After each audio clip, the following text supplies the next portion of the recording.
میری زندگی کی ایسی کہانی جو آج اس معاشرے میں عام ہوتی جا رہی ہے، سنانا چاہتی ہوں ایک ایسی داستان جو روز میری روح کو گھائل کرتی ہے۔ اولاد کی خوشی سے محروم ہونے کی باوجود میں ایک خوبصورت ازدواجی زندگی گزار رہی تھی۔ سائم میرا شوہر اور میرا مان تھے، میری زندگی تھے۔ اولاد نہ ہونے کا طعنہ مجھے سائم نے کبھی نہیں دیا تھا۔ باجی، مجھے فادیہ کے گھر جانا ہے، سائم بھائی چھوڑ دیں گے نا؟ میری چھوٹی بہن سعدیہ نے مجھ سے پوچھا۔ کیوں نہیں چھوڑیں گے؟ میری کیا مجال کہ ہوم منسٹر کے کسی حکم کی خلاف ورزی کروں؟ سارم نے شوق ہوتے ہوئے کہا۔ اچھا سعدیہ، واپسی سائم کے ساتھ ہوگی یا پھر آٹو کر کے واپس آ جاؤ گی؟ باجی، یہ جیجا جی کس کے لیے ہیں؟ سعدیہ نے بھی شوخی کے ساتھ کہا۔ سائم نے کہا کہ جیجا جی بوقت ضرورت ڈرائیور، خادثامہ، مالی اور باڈی گارڈ، بس یوں سمجھیں جیجا جی نہیں ہے، ایک ایسا اینیمیشن کریکٹر ہے جسے آپ جب چاہیں اپنے من پسند کردار میں ڈھال لیں۔ اچھا سائم سعدیہ کو اپنے ساتھ واپس لے آئے گا۔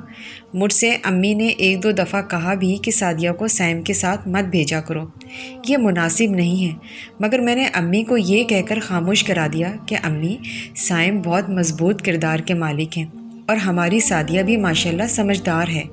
سائم سعدیہ کو ایسے چاہتے ہیں جیسے کوئی بھائی اپنی سگی بہن کو چاہتا ہے، بلکہ شاید اتنا اعتماد سگے بھائی بھی نہیں کیا جا سکتا جتنا میں سائم اور سعدیہ پر کرتی ہوں۔ دن یوں ہی گزرتے رہے اور سائم اور سعدیہ کے شوخ جملوں کو سن کر میں بھی محفوظ ہوتی تھی اور کبھی کبھی تو ان کے درمیان ریفری کا کردار بھی ادا کرتی تھی۔ دوستو، پھر جو کچھ ہوا اس کا نہ تو میں نے کبھی سوچا تھا، نہ کبھی میرے وہم و گمان میں تھا۔ اس دن لائٹ نہیں تھی، سائم اپنا موبائل گھر پر چھوڑ کر باہر گئے ہوئے تھے۔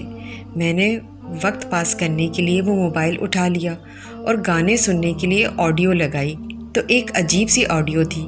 یہ آواز تو سعدیہ کی تھی۔ سعدیہ کے الفاظ تھے یا بم، میں بتا نہیں سکتی۔ وہ سائم سے کہہ رہی تھی کہ سائم، اب میں آپ کے سوا کسی سے شادی نہیں کر سکتی، مجھے آپ سے محبت ہو چکی ہے۔ آگے کی گفتگو بتا رہی تھی کہ بات میرے تصور سے کہیں زیادہ آگے جا چکی تھی۔ سعدیہ پریگننٹ ہو چکی تھی۔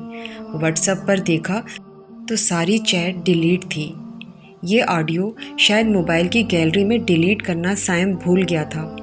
میرے اعتماد کو کیسے ٹھیس پہنچائی۔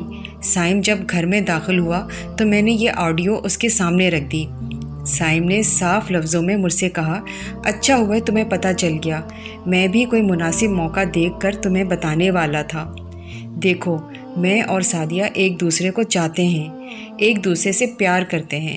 اگر تم اس کی بہن نہ ہوتی تو میں کبھی بھی تم کو طلاق نہیں دیتا۔ سائم، کیا تم مجھ کو طلاق دے دو گے؟ میں نے پھٹی پھٹی آنکھوں کے ساتھ سائم سے پوچھا۔ ہاں، کیوں نہیں، کیونکہ دو بہنوں کو ایک ساتھ نکاح میں نہیں رکھا جا سکتا۔ میں پھوٹ پھوٹ کر رو پڑی اور امی کے گھر گئی۔ سعدیہ سے کہا، ناگن بھی ساتھ گھر چھوڑ دیتی ہے۔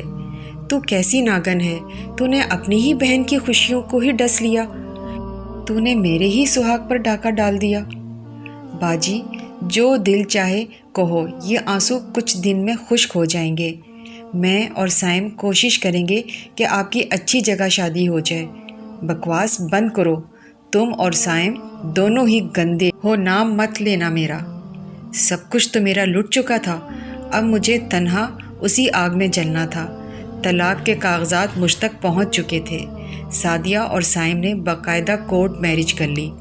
اب میں ایک ایسی جگہ میں جل رہی ہوں جس کی شعلوں کو خود ہی میں نے ہوا دی تھی۔ میں ہی تو کہتی تھی کہ سائم بہت با کردار ہیں، سعدیہ بہت نیک ہے، گندگی تو لوگوں کے دماغوں اور آنکھوں میں ہوتی ہے۔ نہیں، یہ تو ہونا ہی تھا۔ میں ہی تو ان شعلوں کی پرورش کرنے والی تھی۔ شریعت کی اگر میں نے بات مانی ہوتی اور سالی بہنوئی میں کچھ پابندی لگائی ہوتی تو آج مجھے ان شعلوں میں نہ جلنا پڑتا۔